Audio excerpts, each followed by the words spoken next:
Average atomic मास के बारे में बात करेंगे, लेकिन इससे पहले मैं एक बार आपको रिवाइज करा दूं कि आप लोगों ने अभी तक क्या क्या पढ़ा है। तो बच्चा सबसे पहले हमने पढ़ा था कि अगर कोई पूछे एक एटम का वेट, अगर पूछे एक एटम का वेट तो वो किस में लेना था, एएमयू में। एक एटम का मास या वेट वो किस में लेना था हमें, एएमयू में। और एएमयू को अगर ग्राम में कन्वर्ट करना था तो क्या, मान लो फॉर एग्जांपल वैल्यू x आई तो क्या करना है, x एवोगैड्रो नंबर से डिवाइड करना था। पहला हमने ये पढ़ा था, क्या पढ़ा था, एक एटम का मास कोई पूछेगा तो वो किस में होगा, एएमयू में होगा। और अगर एएमयू को आपको किस में डिवाइड करना है, किस में कन्वर्ट करना है, ग्राम में कन्वर्ट करना है, तो एवोगैड्रो नंबर से डिवाइड करेंगे। पहला तो ये बात बताई गई थी। फिर आपको ये बताया गया था कि एक एटम का मास यानी मोलर मास पूछा जाए आपसे। क्या पूछा जाए, molar mass.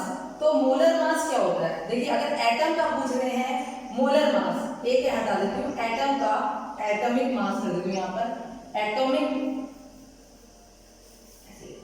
Molar mass of atom, ये सही है, ठीक है। और इसका एक और नाम है, अगर हम ग्राम में लेते हैं तो ग्राम एटॉमिक मास। मैंने बताया था ग्राम एटॉमिक मास, ये क्या होगा, उसी एटम का होगा एक्स ग्राम। क्यों होगा एक्स ग्राम, क्यों होगा, याद है हमने कहा था भाई मोलर का मतलब होता है एक मोल में प्रेजेंट एटम। भाई एक मोल में, मोलर मास का मतलब है एक मोल के अंदर जितने एटम प्रेजेंट है उनका वेट। तो एक मोल के लिए, एक मोल में कितने होते हैं, Na पार्टिकल्स होते हैं। तो हमने क्या किया था, ग्राम को Na को Na से मल्टीप्लाई कर देगा। पूरा डिटेल में जानना है इसकी वीडियो देखो, वीडियो नंबर 2 मैंने पूरा डिटेल में बताया था। इससे कट जाएगा और आंसर आ जाएगा एक्स ग्राम, ठीक। दूसरी बात ये थी, यानी अगर आपसे एटम का वेट पूछा जाए, एक एटम का एएमयू में होता है, अगर उसे ग्राम में निकालना है तो क्या करेंगे आप, एवोगैड्रो नंबर से डिवाइड कर देंगे। लेकिन अगर किसी एटम का, फॉर एग्जांपल ऑक्सीजन का, आपसे एटॉमिक वेट पूछते हैं ग्राम में, atomic weight, general atomic weight, एक एटम तो नहीं था, ऑक्सीजन का एटॉमिक वेट तो क्या होता है, हमारा मोलर मास होता है, और उसे हम बोलते हैं ग्राम एटॉम, क्योंकि ग्राम में होता है ग्राम एटॉमिक, ठीक। ये मोलर एटम के लिए था। अगर आपसे पूछा जाए मॉलिक्यूलर मास, ठीक, किससे पूछा, मॉलिक्यूलर मास पूछा किसी भी कंपाउंड का, फॉर एग्जांपल NaOH का ही पूछ लिया, तो अगर एक एक एटम के लिए निकाला 23U plus 16U plus 1U और आगे 40U, ये तो आ गया इसका 1 मॉलिक्यूल्स ऑफ NaOH। भाई एक NaH का, एक मॉलिक्यूल NaOH का वेट तो 40U हो गया, एक का, जहां भी एक पूछा जाएगा। अगर इसे ग्राम में चेंज करना है तो क्या करेंगे, 40 अपॉन Na से डिवाइड कर देंगे, ग्राम में आ जाएगा। किसमें आ जाएगा, ग्राम में आ जाएगा। लेकिन अगर आपसे पूछें मोलर मास ऑफ मॉलिक्यूल्स, इसे हम क्या बोलते हैं, ग्राम मॉलिक्यूलर मास। और ये किसमें होता है, ये सेम यही आंसर आएगा 40 ग्राम, फिर आएगा 40 ग्राम ही आएगा। क्यों, क्योंकि इसे एवोगैड्रो नंबर से मल्टीप्लाई करेंगे तो कट जाएगा। इसके लिए भी डिटेल आप वीडियो नंबर 2 में दे सकते हैं, मैंने डिटेल में कराया है, अभी मैं रिवाइज बता रही हूँ, आपको याद रहे। देखिए एक एटम का और मोलर मास सेम होता है, यूनिट का फर्क होता है, ये मैंने आपको बताया था।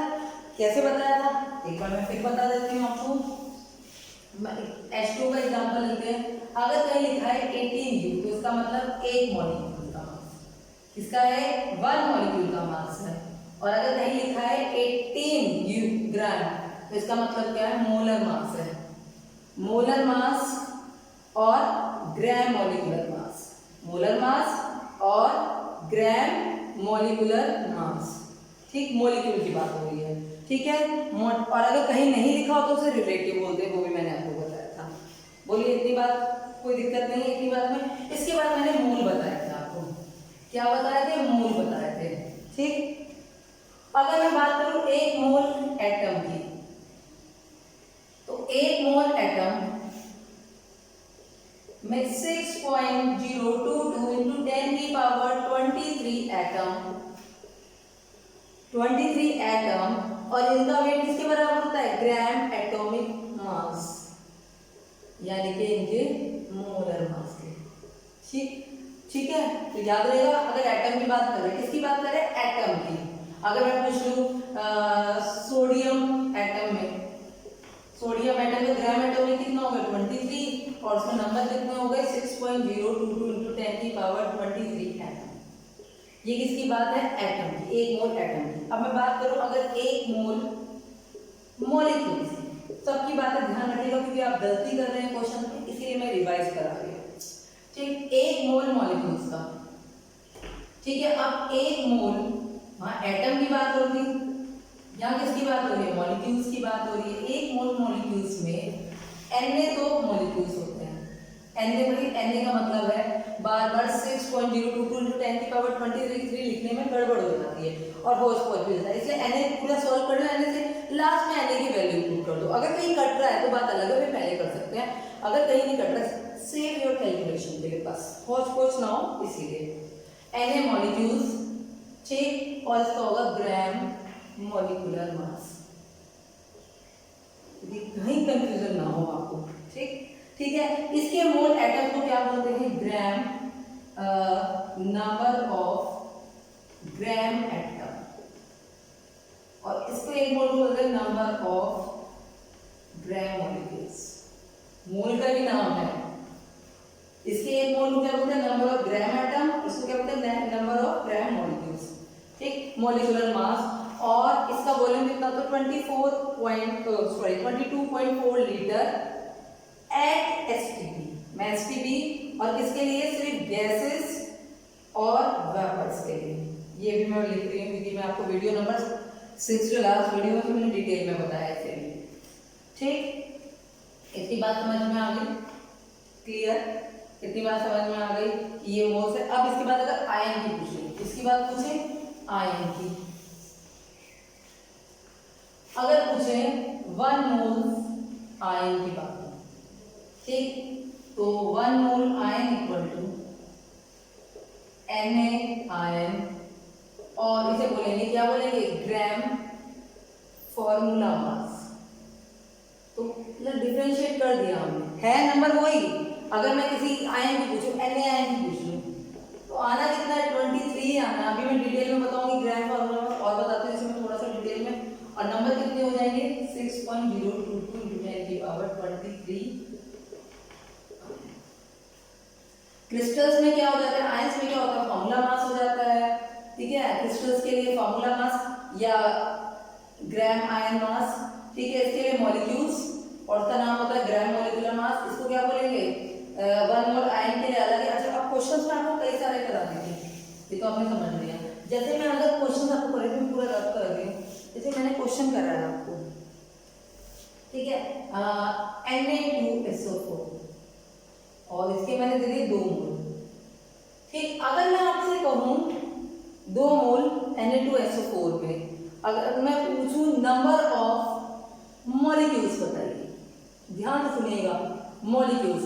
भाई 1 मोल में होते हैं Na, तो 2 में कितने होंगे 2 Na, आराम से हो जाएगा। लेकिन अगर मैं इस क्वेश्चन में आपसे पूछूं कि बताइए एटम, Na एटम, क्या पूछूं, Na एटम, तो आप याद रखिए भाई Na2SO4 का एक मॉलिक्यूल में कितनी उसकी एटोमेटिसिटी आ रही है 2, कितनी आ रही है 2, तो क्या करेंगे 2 से आप 2Na को मल्टीप्लाई करेंगे। भाई ये तो टोटल मॉलिक्यूल का आया, कितने मॉलिक्यूल है, लेकिन हमारे Na कितने हैं 2 हैं, तो इस टोटल में 2 से मल्टीप्लाई करना मस्त है। ये नहीं 2Na लिख देंगे, नहीं भाई ये 2 है, ये 2 है, यानी एक मॉलिक्यूल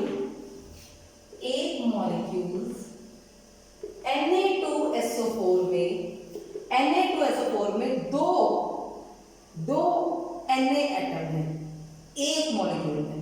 तो हमें कितने मॉलिक्यूल में निकालना है, 2Na मॉलिक्यूल में निकालना है, तो ये तो है 2Na मॉलिक्यूल्स, इसमें कितने होंगे 2 से मल्टीप्लाई कर देंगे। तो कॉन्सेप्ट क्लियर करो बेटा, कॉन्सेप्ट, ठीक, क्योंकि बहुत गलतियां कर रहे थे, आप भूल रहे थे।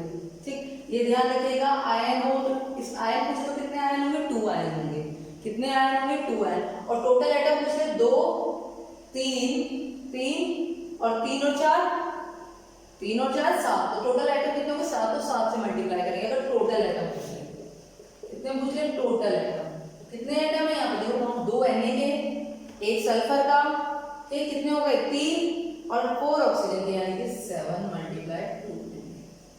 फिर Na की वैल्यू रख दो। बात समझ में आ गई? बात समझ में आ गई? तो ठीक है, ये हमारा सब क्या था, जर्नल था जो हमने अब तक। अब हम क्या करते हैं, अब हम शुरू करते हैं एवरेज एटॉमिक, एवरेज, ठीक है। तो हम डिटेल में पढ़ेंगे एवरेज एटॉमिक मास।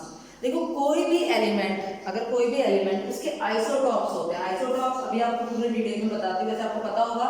आइसोटॉप्स क्या होते हैं, जिनका एटॉमिक मास तो सेम होता है बट नंबर क्या होता है, डिफरेंट डिफरेंट होता है।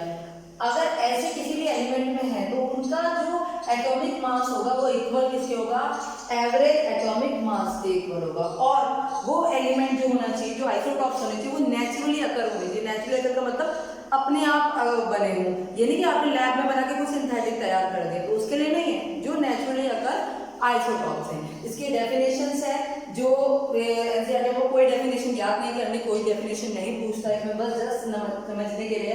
भाई पहले एवरेज रिलेटिव मास को किससे कंपेयर किया जाता है, कार्बन 12 से। भाई कार्बन का निकाला, उससे कंपेयर किया, क्योंकि हमने सारे एटॉमिक मास पढ़े किससे, कार्बन 12 से। तो डेफिनेशन भी इसकी इसी फॉर्म में आई है। बट आपको डेफिनेशन याद नहीं करनी, आपको क्या याद करना है वो मैं बताती हूँ। मैं इसे रब कर रही हूँ, आप नोट कर लीजिए। अब मैं इसे रब कर रही हूँ।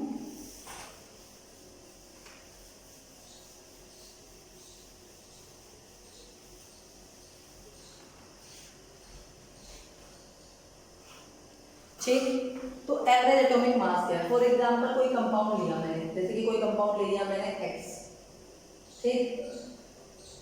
पहले हम जनरली बात करते हैं कार्बन की। X की फॉर्मूला बाद में जनरेट करेंगे। कार्बन, पहले तो कार्बन पता था हमें 12 है, ठीक है।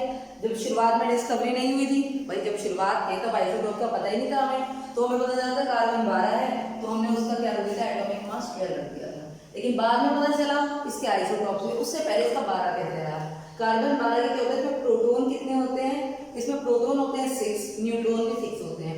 आप लोगों को निकालने आ गए, मैंने सिखा दिया था। एटॉमिक नंबर इसका कितना होता है, 6। तो 6 प्रोटॉन होते हैं, 6 न्यूट्रॉन होते हैं। और याद रखो, अभी अगर नहीं पता तो सेकंड चैप्टर में हम पढ़ेंगे भी, नहीं तो 10th क्लास में या 9th क्लास में आपने पढ़ा होगा। Relative atomic mass of proton का कितना होता है, 1 होता है, 1 AMU, ठीक। और न्यूट्रॉन का कितना होता है, 1 AMU होता है रिलेटिव एटॉमिक मास। और इलेक्ट्रॉन का कितना होता है, 0 होता है।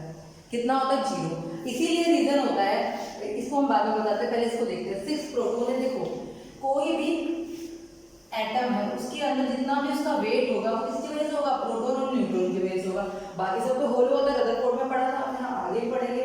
तो किसकी वेट किसकी वजह से होता है, प्रोटॉन और न्यूट्रॉन की वजह से होता है उसका वेट जो होता है। अब कार्बन में कितने हैं, 6 × 1, भाई 6 प्रोटॉन है और एक प्रोटॉन का वेट कितना है, 1। ये अप्रोक्स माना मैंने 1.00 ऐसा आता है, 1.007, ये आता है 1.008। तो अगर इसको मिला के करते हैं तो इसका आंसर आता है कुछ और। अभी तो 12 आया है, वैसे आंसर अगर मैं इसकी पूरी एक्यूरेट वैल्यू रखूँ तो आता है 0.1, ठीक। ऐसे आता है वैल्यू, ठीक, आई ऐसे वैल्यू है। अब और आगे समझते हैं। इतनी बात समझ में आ गई। भाई कार्बन का क्या है, पहले पता नहीं था, पहले उसके बहन भाइयों के बारे में पता नहीं था कि आइसोटॉप्स भी हैं, उसके सिबलिंग्स भी हैं। पहले तो हमें पता था कार्बन 12 है, ठीक। तो हमें पता चला उसके अंदर 6 प्रोटॉन है, डिस्कवरी हुई, 6 प्रोटॉन है, 6 न्यूट्रॉन है, तो हमने उसका वेट निकाल दिया। भाई इसका रिलेटिव मास रख दिया, इसका रिलेटिव मास रखा, टोटल करके कितना आ गया, 12.00 समथिंग कर दिया। आगे वो हमने कार्बन का वेट ले लिया, कैलकुलेशन पॉइंट ऑफ व्यू से हमने उसे 1 ले लिया, ठीक। अगर मैं कहूँ Na+ की बात करूँ, ठीक, Na+ में कितना होता है, 11 होता है इसका। प्रोटॉन कितने हैं, 11, ठीक है। न्यूट्रॉन कितने हैं, अगर करें 23 होता है, यहाँ पे 23 होता है इसका मास। भाई Z तो इसका क्या होता है, 11 होता है, और A क्या होता है, 23 होता है। तो 23 - 11 कितना आ जाता है, 12 आ जाता है, 12 न्यूट्रॉन हो जाते हैं, ठीक। तो हम इन्हें कैलकुलेट करते हैं। भाई प्रोटॉन को क्या करेंगे, 11 × 23। मैं सोडियम की बात कर रही हूँ, अभी आयन की बात नहीं कर रही हूँ, सिर्फ सोडियम की बात कर रही हूँ। सॉरी, 11 × 1 और 12 × 1, और ये आ जाता है 23U या AMU, ठीक, ये आ जाता है, ठीक। अगर मैं बात करूँ Na+ की, तो इसका मास क्या होगा, इसका मास का मतलब 23 है, इसका क्या होगा, इसका मास क्या होगा, इलेक्ट्रॉन निकला है, ठीक। इलेक्ट्रॉन कहाँ होता है, बाहर होता है, सेंटर में तो नहीं होता, इलेक्ट्रॉन निकल गया।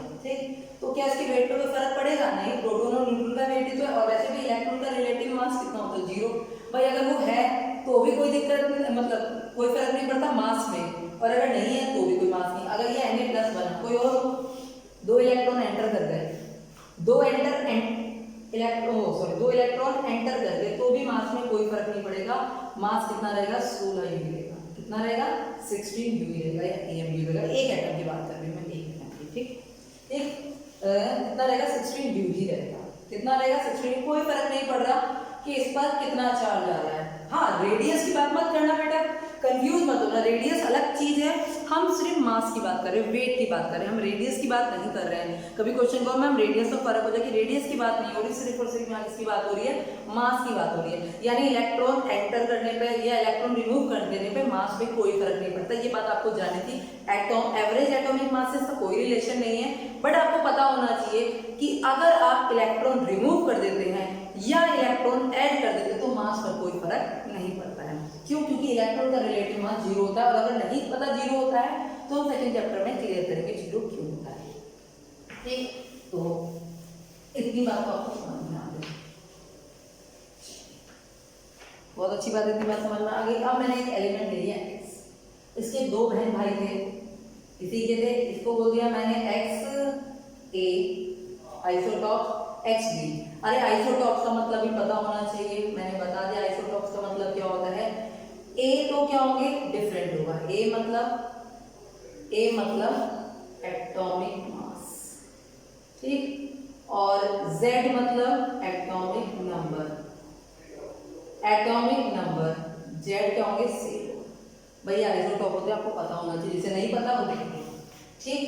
तो ये A है, ये B है, इनका एवरेज निकालना है। तो हमें एवरेज निकालना बचपन से सिखाया है कि 2 का निकालना है, A + B डिवाइड बाई 2 कर दो, आंसर आ जाएगा।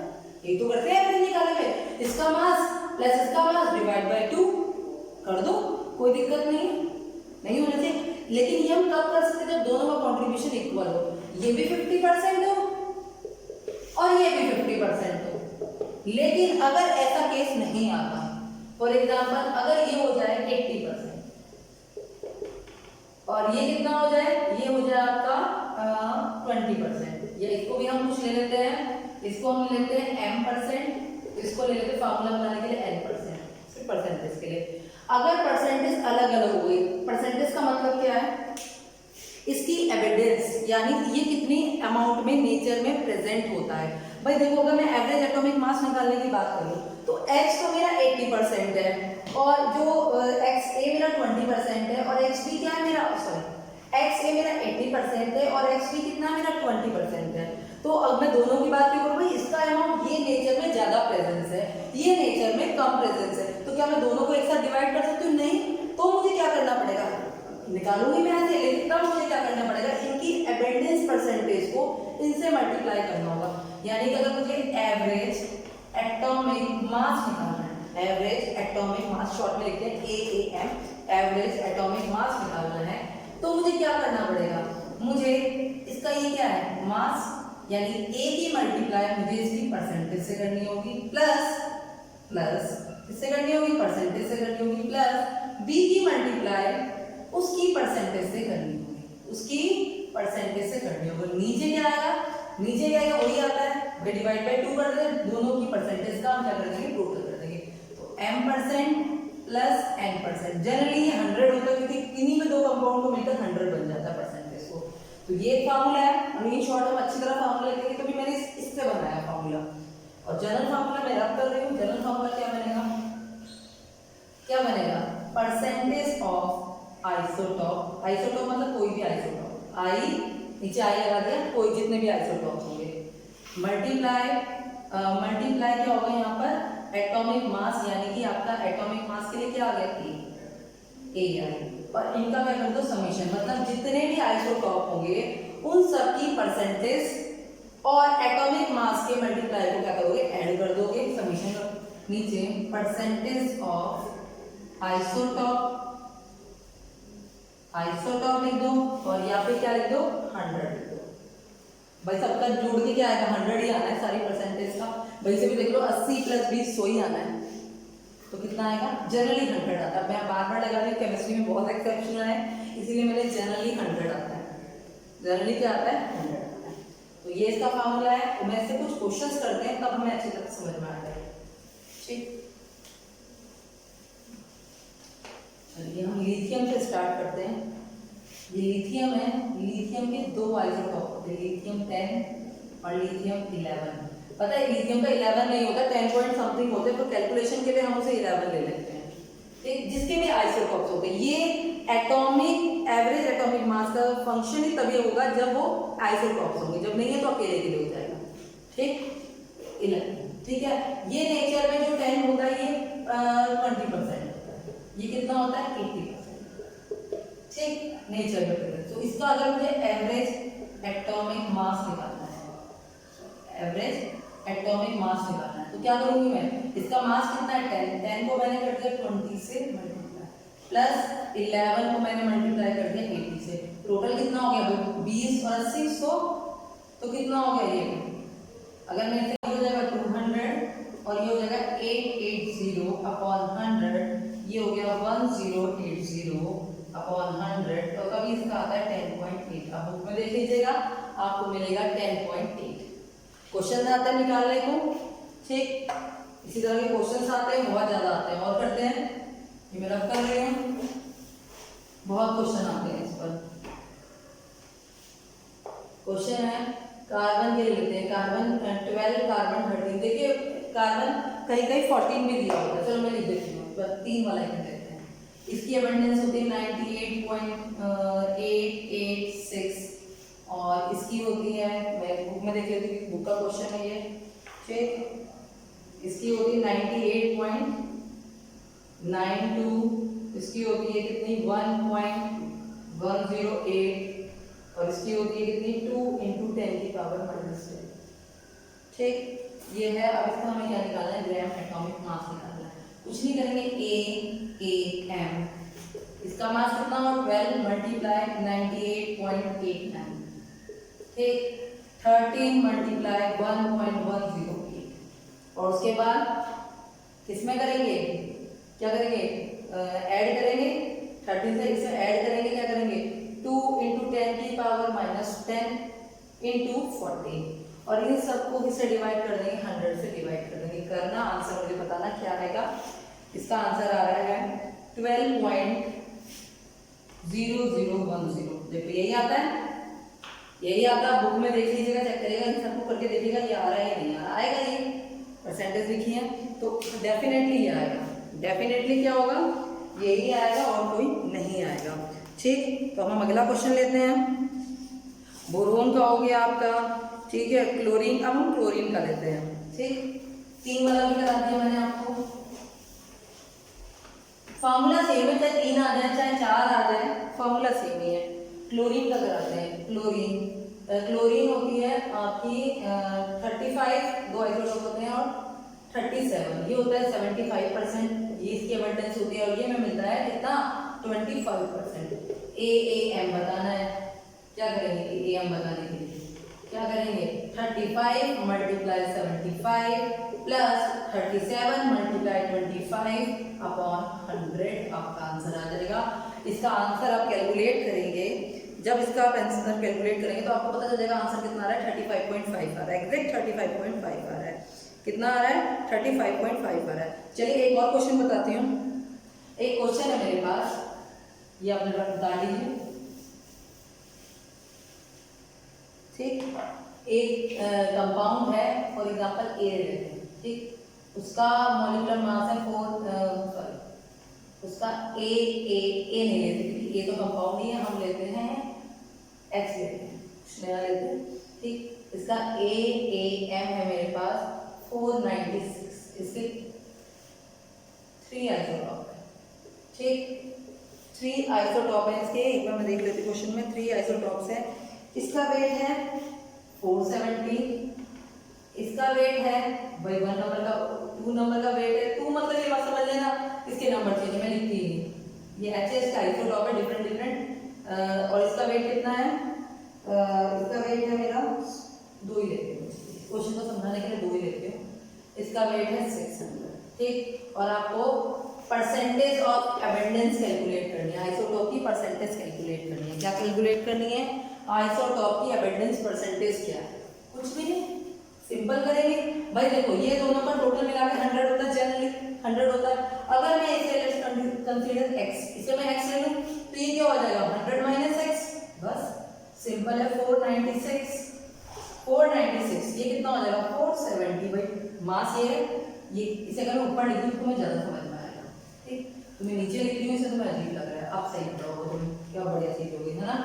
470 into x plus 600, 100 minus x upon 100।